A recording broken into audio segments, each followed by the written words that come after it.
Hello everyone, जय हिंद प्यारे साथियों। आप सबका फिर से एक बार स्वागत करता हूं आपके अपने यूट्यूब चैनल विकास उजाला मैथ्स पे।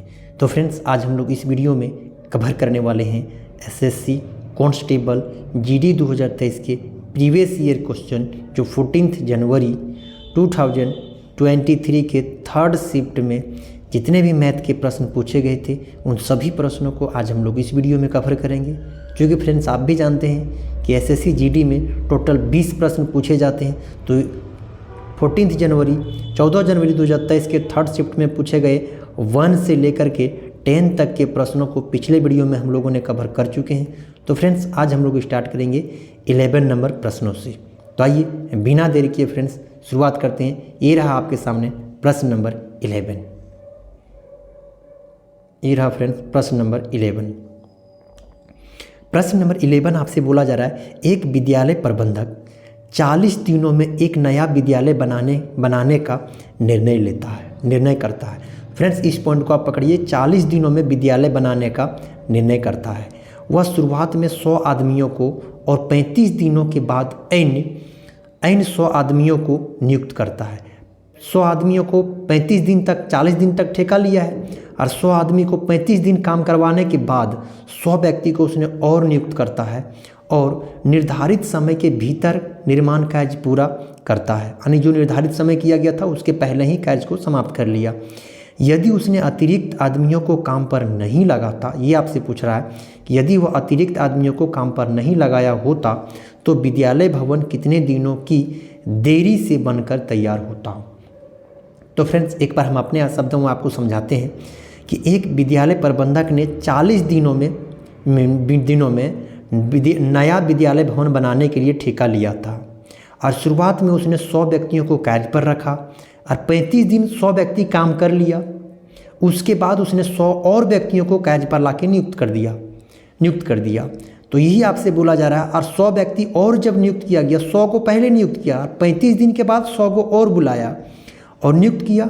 उसके बाद निर्धारित समय पर के भीतर कार्य को पूरा कर लिया। तो आपसे प्रश्न में पूछा जा रहा है कि यदि वह 100 व्यक्तियों जो अतिरिक्त लाया वह नहीं लाया होता तो कितने देर से समाप्त होता। चूँकि 40 दिन था लिया हुआ है समय और उसमें 40 दिन से कितना दिन ज़्यादा ले लेता, ज़्यादा समय में पूरा होता। अगर 100 को और नहीं लगाता तो, चूँकि 100 लगा अतिरिक्त लाने पर समय पर पूरा हुआ है। अगर 100 को नहीं लगाता तो कितना दिन देर से काम समाप्त होता, ये आपसे पूछा जा रहा है। तो फ्रेंड्स, इसका एक आसान सा तरीका आपको सॉल्व करने के लिए, तो फ्रेंड्स सबसे पहले आप रेस्ट दिन निकालिए। टोटल तो 40 दिन है। 40 दिन में 35 दिन तो ये सब काम ने मिल करके काम कर लिया। तो 35 दिन अगर काम कर लिया तो रेस्ट कितना बच गया? तो रेस्ट बच गया 5 दिन। रेस्ट कितना दिन बचा? तो मात्र और मात्र 5 दिन रेस्ट बचा है। मात्र और मात्र कितने दिन रेस्ट बचा? तो 5 दिन रेस्ट बचा हुआ था।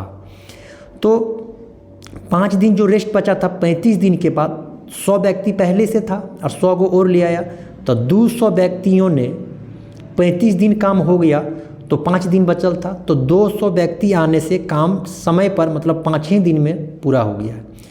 तो 200 व्यक्ति के 5 दिन का काम 200 × 5 हो जाएगा। अगर वही 100वें व्यक्ति रहता तो काम जो 200 व्यक्ति है उसके 5 दिन का काम 100 व्यक्ति के कितने दिन के काम के बराबर होता।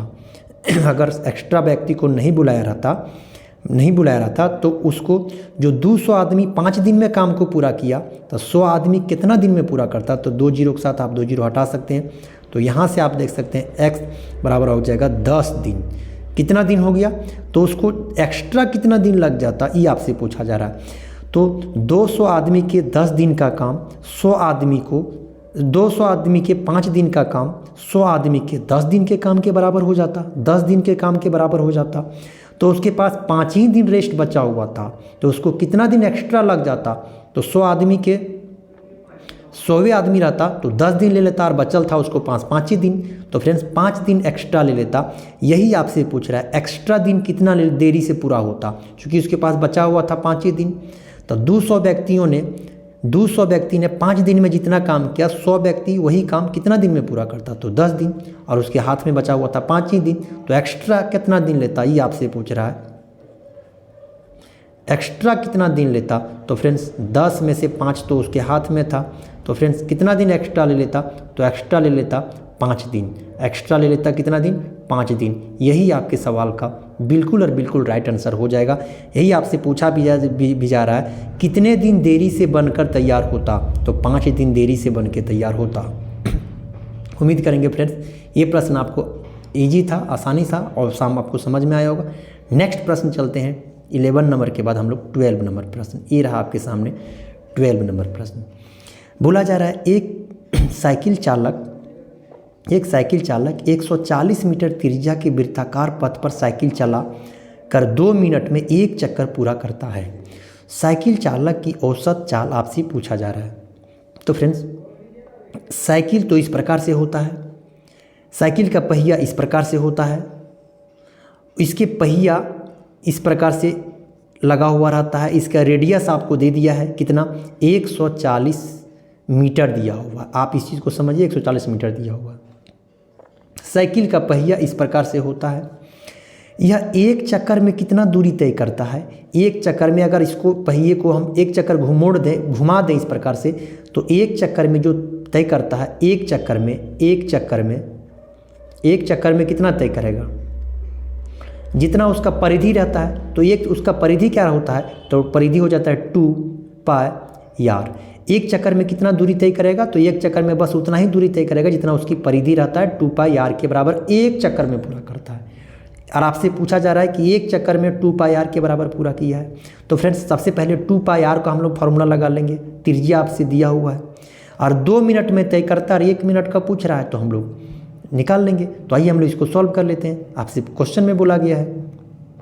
तो रेडियस आप यहाँ से देख सकते हैं, त्रिज्या आपको दे दिया है, तो एक चक्कर में 2 पाई आर। तो फ्रेंड्स 2 पाई आर यार 2 मिनट में आपसे लिख दिया है कि 2 मिनट में कितना तय करता है, 2 पाई आर। तो 2 पाई का वैल्यू आप यहाँ से देख सकते हैं 22/7 और आर का मतलब हो गया 140 दिया हुआ है। तो ये कितना तय करेगा, 2 पाई आर 2 मिनट में तय करता है। अब यहाँ लिखा हुआ है कि 2 मिनट में 1 चक्कर पूरा करता है, अर्थात 2 मिनट में इतना दूरी तय करता है।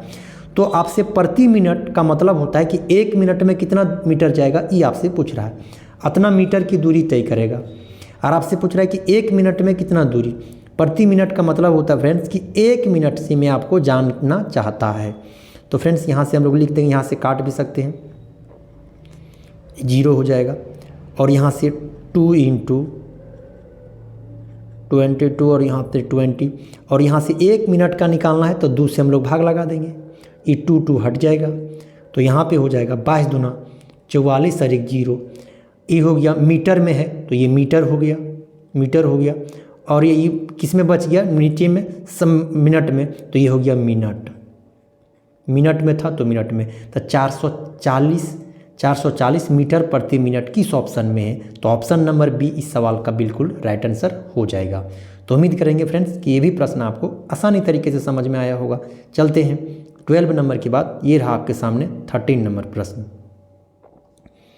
13 नंबर प्रश्न आपसे क्या बोल रहा है, एक व्यक्ति ने 2 कलमों में से प्रत्येक को 12 रुपये में बेचा। एक पर उसे 20% का लाभ हुआ और दूसरे पर 20% का हानि हुआ। कुल मिलाकर उसे डैश होता है का मतलब 1 रुपये का लाभ होता है, ना लाभ ना हानि होता है, 1 रुपये की हानि होता है, 2 रुपये का लाभ होता है। ये आपके ऑप्शन में दिए हुए हैं। तो फ्रेंड्स सभी को जानते हैं 20% का वैल्यू हो जाता है 1/5। तो 5 रुपये में खरीदा गया होगा और उसको 20% लाभ कमाया होगा पहला कलम में, तो 6 में बेचा गया होगा। और फिर आपसे बोला जा रहा है कि दूसरा में 20% का हानि हुआ है। तो फ्रेंड्स इधर वाला हम लोग कॉस्ट प्राइस लेते हैं, इधर वाला सेलिंग प्राइस लेते हैं। और यहाँ पे 5 में खरीदा गया होगा तो इसको हानि बेचा गया, उस समय 4 में इसको बेच दिया गया होगा। उसके बाद फ्रेंड्स बोला जा रहा है कि प्रत्येक को 12 रुपये में बेचा गया। ये भी आप देख सकते हैं, प्रत्येक मतलब दोनों का सेलिंग प्राइस सेम होना चाहिए। तो फ्रेंड्स यहाँ पर आप देख सकते हैं दोनों का सेलिंग प्राइस, एक का 6 बता रहा है, एक का 4 बता रहा है। तो हम लोग दोनों को बराबर कर लेंगे। इन दोनों का एलसीएम क्या आता है 12। तो इसको 12 बनाना है तो 2 से गुना, केवल यहीं से नहीं आपको यहाँ भी गुना करना पड़ेगा 2 से। इसको 12 बनाना है तो 3 से गुना, केवल यहीं नहीं तो यहाँ पर भी गुना करना पड़ जाएगा 3 से। तो आप देख सकते हैं यहाँ पे फ्रेंड्स 10 रुपये में ख़रीदा गया और 12 रुपये में बेचा गया, 12 रुपये में बेचा गया। तो यहाँ पे प्रॉफिट हम लोगों को हो जाता है कितना, 2 का प्रॉफिट हो गया इस पर। पहला कलम पर। और यहाँ देख सकते हैं फ्रेंड्स 15 रुपये में ख़रीदा गया और 12 रुपये में बेचा गया, तो यहाँ ऑल ओवर हम लोगों को तीन रुपये का लॉस चला गया और यहाँ पर 2 रुपये का प्रॉफिट हो गया। फ्रेंड्स प्रत्येक कलम का मूल्य 12 रुपया है, मतलब 12 रियल वैल्यू 12 है किसका, प्रत्येक में से किसी एक का, तो 12 का वैल्यू 12 बता रहा है 12। और आपको ऑल ओवर क्या हुआ व्यापार में, ओवरऑल क्या हो गया, एक का लॉस हो गया, तो एक का आप वैल्यू निकाल लीजिए, तो आपको बच जाएगा 1 रुपये की क्या हो गया, आपको बता जाएगा 1 रुपये की हानि हुआ, 1 रुपया का क्या हो गया, हानि। किस ऑप्शन में है, तो ऑप्शन नंबर सी इस प्रश्न का बिल्कुल और बिल्कुल राइट आंसर हो जाएगा। चलते हैं फ्रेंड्स 13 नंबर क्वेश्चन के बाद, ये रहा आपके सामने क्वेश्चन नंबर 14। प्रश्न नंबर 14 क्या कर रहा है, एक परिवार के चावल, पेट्रोल और तेल पर खर्च का अनुपात 8, 11 और 6 है। यदि इन वस्तुओं की कीमतों में क्रमशः 10%, 20% और 30% की वृद्धि की जाती है, तो इन वस्तुओं पर परिवार द्वारा किए जाने वाले कुल खर्च में कितनी वृद्धि होगी, कुल खर्च में कितनी वृद्धि होगी, ये आपसे पूछ रहा है, प्रतिशत में भी आपसे पूछा जा रहा है। तो फ्रेंड्स ऐसे प्रश्नों को सबसे पहले राइस है,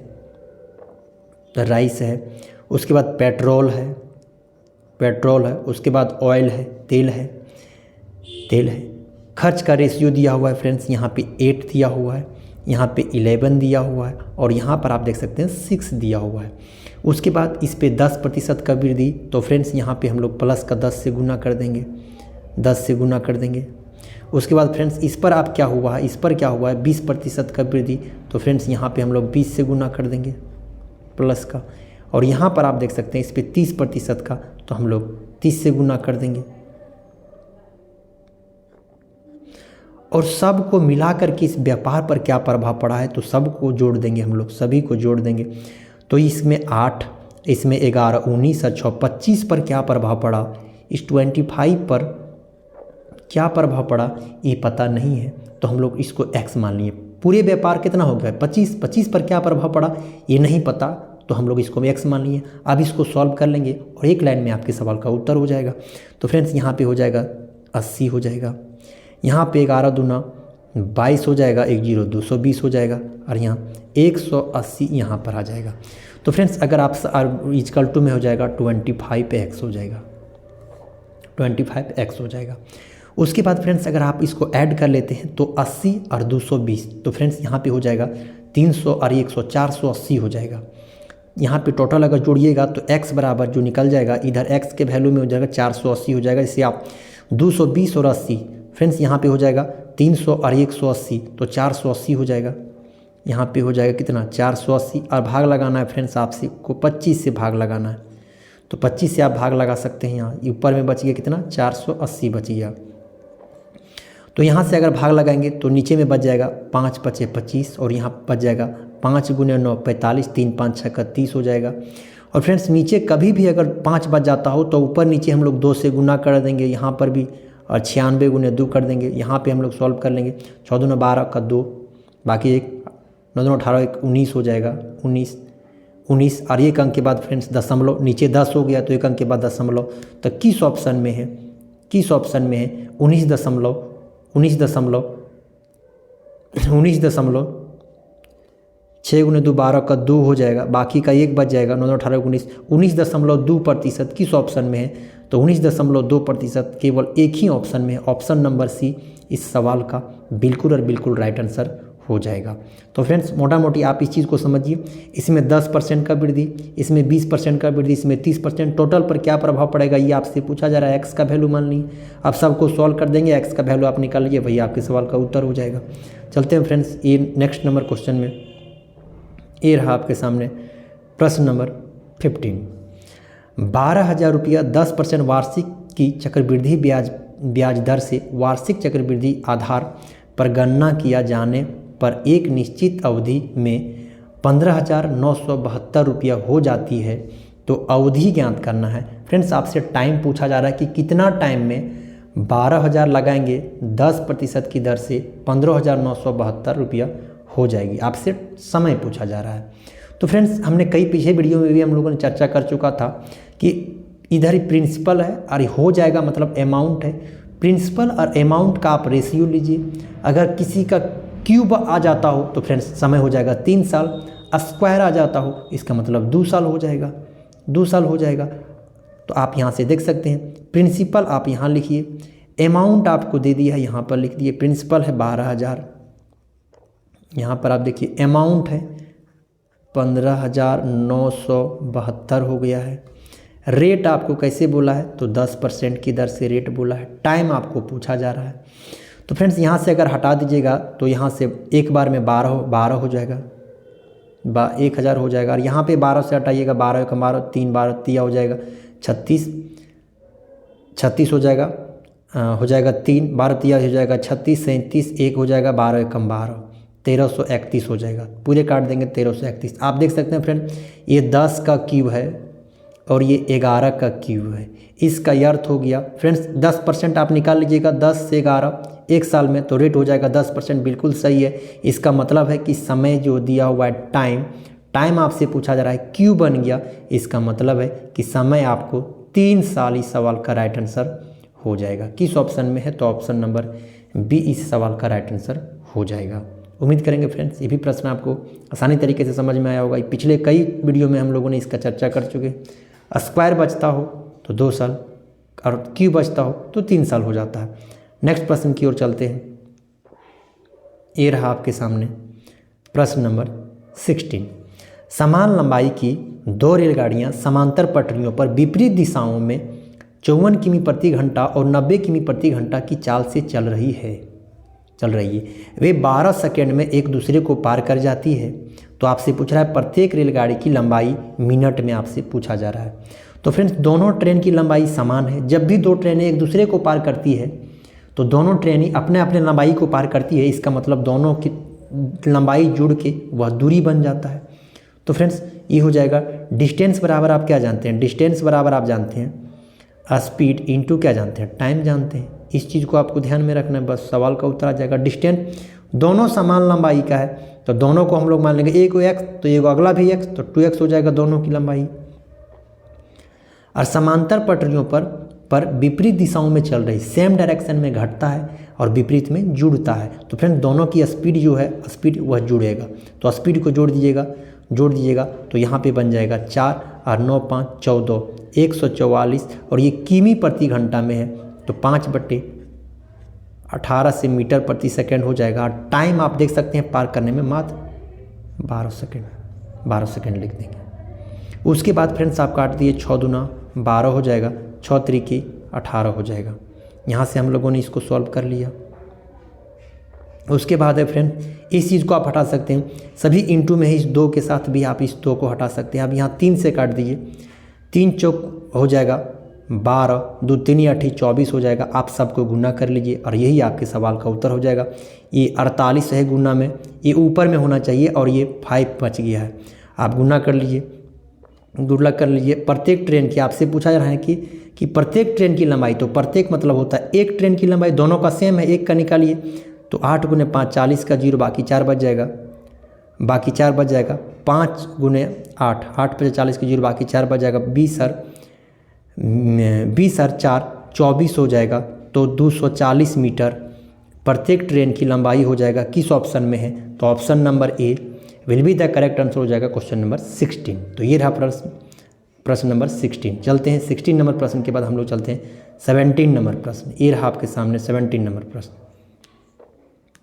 17 नंबर प्रश्न बोला जा रहा है कि 7 सेमी त्रिज्या वाली एक गोलाकार पानी की टंकी को पेंट करने की लागत की गणना ज्ञात करें यदि पेंटिंग की लागत 4.5 रुपये प्रति सेमी स्क्वायर है। तो फ्रेंड्स इस प्रकार से गोलाकार होता है। जब भी गोला की बात किया जाएगा फुटबॉल टाइप का होता है। इसकी रेडियस आपको दे दिया है कि 7 सेंटीमीटर है इसकी रेडियस। और इसका जब भी इसको पेंट करना हो तो पेंट करेंगे किस पर, जिसको हम लोग स्पर्श कर सकते हैं। और स्पर्श करने वाला क्या होता है, इसका पृष्ठीय क्षेत्रफल। तो इसके पृष्ठीय क्षेत्रफल हम लोग निकाल लेते हैं। तो गोले का पृष्ठीय क्षेत्रफल हो जाता है 4 pi are square, 4 pi are square होता है। गोले का पृष्ठीय क्षेत्रफल क्या हो जाता है 4 पाई स्क्वायर। इसको हम लोग गुना कर देंगे, पूरा क्षेत्रफल ये निकल जाएगा और इसको हम लोग गुना कर देंगे। 1 मीटर स्क्वायर का वैल्यू कितना है 4.5। 4.5 से गुना कर देंगे और ये हमारे सवाल का उत्तर आ जाएगा। तो आइए हम लोग इसको सॉल्व कर लेते हैं। तो 4 पाई आर स्क्वायर, तो 4 का 4 हो जाएगा, पाई का वैल्यू हो जाएगा 22/7, R square 4 pi are square, तो आर हो जाएगा 7 इंटू क्या आ जाएगा 7, और यहाँ पर देख सकते हैं 4 किस दर से 5, दशमलव को हटा देंगे तो नीचे एक शून्य हो जाएगा, एक साथ के साथ एक साथ आराम से हट जाएगा। तो यहाँ से हम लोग हटा लेंगे, 5 दूना 2 10 और 5 नवा हो जाएगा 45। और फ्रेंड्स यहाँ से अगर इसको 2 को भी हटाएंगे तो ये हो जाएगा 11, कितना हो जाएगा 11। और फ्रेंड्स यहाँ से आप गुना कर सकते हैं, 7 गुने आप 4 और 7 को पहले गुना कर लिए, 7 चौका 28 गुने 1 से गुना, 28 से कम 28 के 8, बाकी क्या बच जाएगा तो 2 बच जाएगा, 28 से कम 28 और 2 कितना हो जाएगा 30। तो फ्रेंड्स इसको हम लोगों ने गुना कर लिया, उसको 9 से गुना कर देंगे, तो 9 तिया 2700, 8 तिया 24 और 9 8 72। तो फ्रेंड्स इसको आप गुना कर देंगे तो 9 तिया 2700 ये हो जाएगा और 9 8 72। तो 27 72 किस ऑप्शन में है, 27 72 लागत इस कितना आ गया, लागत आ गया 27 72, ऑप्शन नंबर बी इस सवाल का बिल्कुल राइट आंसर हो जाएगा, क्वेश्चन नंबर 17 का 27 72। नेक्स्ट प्रश्न की ओर चलते हैं। ये रहा आपके सामने प्रश्न नंबर 18, इतना इतना का मध्य अनुपात। फ्रेंड्स जब भी मध्य अनुपात पूछता है तो दोनों को रूट में ए बी में ले लेते हैं। तो यहाँ पर आप देख सकते हैं 0 पॉइंट लिखा हुआ है, 75, इसको हमको गुना करना है 3 से। तो क्या आ जाएगा, इसको आप देखिए 5 गुने 3 15 के 5, बाकी का बच जाएगा 1, 7 या कैसे 22 हो जाएगा। और देख सकते हैं 2 अंक के बाद दशमलव है, तो हम लोग भी यहाँ 2 अंक के बाद दशमलव लगा देंगे।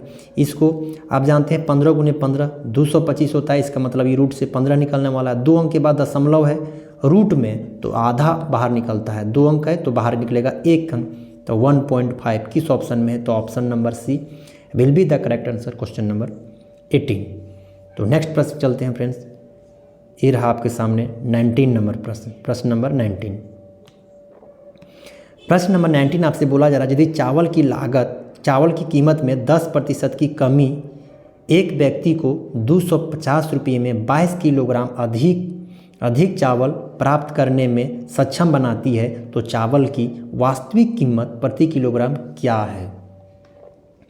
तो फ्रेंड्स चावल के 250 रुपया में, तो पर डे फ्रेंड्स इसको पर डे 250 रुपया चावल खरीदने के लिए कोई व्यक्ति मार्केट जाता था। एक दिन उसको पता चला कि 10% चावल के मूल्य में कमी हो गया है, तो फ्रेंड्स उसको 250 रुपया जब पर डे लेके जाती थी तो 10% की कमी, तो 10/100, इसका मतलब है कि उसके पास पैसा बच जाना चाहिए था, पॉकेट में ही बच जाना चाहिए था, 25 रुपया उसको पॉकेट में बच जाना चाहिए था, लेकिन उसने बचा करके उसको लाया नहीं। इसी 25 रुपये में से 22 किलोग्राम अधिक खरीद लिया, 22 किलोग्राम अधिक खरीद लिया 25 रुपये में, तो 25 रुपया का मूल्य हो गया, 25 रुपया में 22 किलो खरीदाया तो 22 केजी का मूल्य हो गया 25। तो फ्रेंड्स यहाँ से आप देख सकते हैं कि 22 केजी ये हो गया, 25 रुपया में क्या केजी खरीद लिया 22, तो 1 केजी का मूल्य प्रति केजी, तो यहाँ से हो गया ये अभी वर्तमान में कीमत हो जाएगा 25 रुपया में 22 केजी, तो रुपया और बटे वस्तु से भाग लगा दे, इतना रुपया हो गया। लेकिन ये कब आपसे पूछ रहा है कि वास्तविक कीमत बताओ, अभी वर्तमान कीमत पूछता तो यही हमारे सवाल का उत्तर होता, लेकिन आपसे पूछ रहा है वास्तविक कीमत, मतलब इसका पहले की कीमत क्या थी सो पूछ रहा है। घटने के बाद तो आपको 25/22 हुआ है, लेकिन पूछ रहा है वास्तविक मतलब पहले कितना था। तो फ्रेंड्स ये कितना घट के हुआ है, 10% कमी हो के हुआ है, मतलब ये 90% का ही वैल्यू है ये 25/22। आप अगर 100% का वैल्यू निकाल लेंगे तो अब इसका वास्तविक कीमत निकल जाएगा पहले का, तो 25/22 और इंटू आपको ये 100 से गुना कर देंगे, और ये वैल्यू किसका है तो 90 का है। आप इसको सॉल्व कर लीजिए, आप जितना जल्दी इसको सॉल्व कर लेंगे उतना जल्दी आपको ये हो जाएगा टोटल 2500, और नीचे में हो जाएगा एक 0, 9 दूना 18 के 8, बाकी 9 दूना 18 और 1 19 हो जाएगा। इसको काट दीजिएगा, इससे हटा दीजिएगा, 1 0 ये कट जाएगा। उसके बाद फ्रेंड्स इसको काटते वक्त आपको ध्यान देनी है, क्या ध्यान देनी है, आप इस चीज़ को आप यहाँ देख रहे हैं कि 198 लगभग 200 के करीब है, तो 2 बार में तो कटेगा नहीं, और 2 बार में अगर नहीं कटेगा तो अगर 2 बार कर देंगे तो 400 के करीब, तो 2 बार में पूरा कटेगा नहीं, इसलिए 2 बार में ई हमारे सवाल का उत्तर कभी नहीं हो सकता। तो एक बार में पूरी तरीक़ा से कट जाएगा। और फ्रेंड्स एक बार में अगर यह पूरी तरीके से कट जाएगा, उसके बाद बच कितना जाएगा, तो 198 पूरी तरीक़ा से काटेगा तो बच जाएगा 50 और 2 52 बच जाएगा, 52 बच जाएगा, 52। और फ्रेंड्स इसको हम लोग ये जो 198 है उसको आप 200 मान लीजिए, 200 मान लीजिए, तो लगभग 1/4 को हम लोग फ्रेंड्स पढ़ते हैं 0.252, तो 5 नहीं तो इसको 6 बना दीजिए, 1/4 को 2 6 किस ऑप्शन में है, तो फ्रेंड्स 1.2 किस ऑप्शन में है, 1.2 और कोई ऑप्शन में है ही नहीं, तो 1.2 केवल एक ही ऑप्शन में है, ए नंबर ऑप्शन इस सवाल का बिल्कुल राइट आंसर हो जाएगा। इसका वास्तविक कीमत पहले कितना था, तो इतना। और फ्रेंड्स अगर वर्तमान में कितना है तो घटने के बाद तो ये वाला हो जाता है, इसी को आपको काट दीजिएगा, ये सवाल का उत्तर हो जाएगा। तो नेक्स्ट प्रश्न किया, आज का अंतिम प्रश्न ये रहा आपके सामने, ये रहा आपके सामने आज का अंतिम प्रश्न। बोला जा रहा है 2 संख्याओं का महत्तम समापवर्तक और लघुत्तम समापवर्तक 32 और 192 है, जिन उनमें से एक संख्या 64 है, तो संख्याओं के बीच का पूर्ण अंतर क्या है, ये आपसे पूछ रहा है। दोनों संख्याओं के बीच का अंतर पूछ रहा है। तो फ्रेंड्स आप भी जानते हैं HCF और गुणे LCM बराबर हो जाता है पहली संख्या इंटू दूसरी संख्या। तो HCF दे दिया है, HCF 32 दे दिया हुआ है तो 32 लिख देंगे। LCM आपसे दे दिया है 192, तो 192। पहली संख्या दे दिया है, 3 संख्याओं में एक संख्या 64 दे दिया है, और दूसरी संख्या आपको नहीं दिया है तो दूसरी खाली रख देते हैं। तो फ्रेंड्स पहली संख्या अगर आपको पता है तो यहाँ से आप इसको 2 बार में भाग लगा दीजिए, 2 बार में आप यहाँ से 2 9 हो जाएगा 18, 19 1 2 1 हो जाएगा, 2 6 12 हो जाएगा। तो दूसरी संख्या आपको निकल गया, दूसरी संख्या आपको निकल गया 96। पहली संख्या आपको क्या दिया है आप यहाँ से देख सकते हैं, पहली संख्या आपको है 64। तो आपसे अंतर पूछ रहा है, इन संख्याओं में अंतर आपसे पूछ रहा है, तो अंतर आप बताइए कि इन दोनों के बीच पूर्ण अंतर क्या हो जाएगा। तो फ्रेंड्स ये 2 हो जाएगा और ये 3 हो जाएगा, 32 हो जाएगा इन दोनों के बीच का अंतर। किस ऑप्शन में है, option number B will be the correct answer. Question number हो जाएगा 20। तो फ्रेंड्स ये 20 का 20 प्रश्न हम लोगों ने कर लिया। तो वीडियो आपको कैसा लगा आप मुझे कमेंट बॉक्स में एक बार ज़रूर बताइएगा, और वीडियो अच्छा लगा हो तो फ्रेंड्स जाते जाते आप लाइक ज़रूर कर लीजिएगा, और चैनल पे अगर पहली बार है तो आप सब्सक्राइब ज़रूर कर लीजिएगा। फिलहाल आपको वीडियो में अंत तक बने रहने के लिए बहुत बहुत धन्यवाद। Okay, thank you.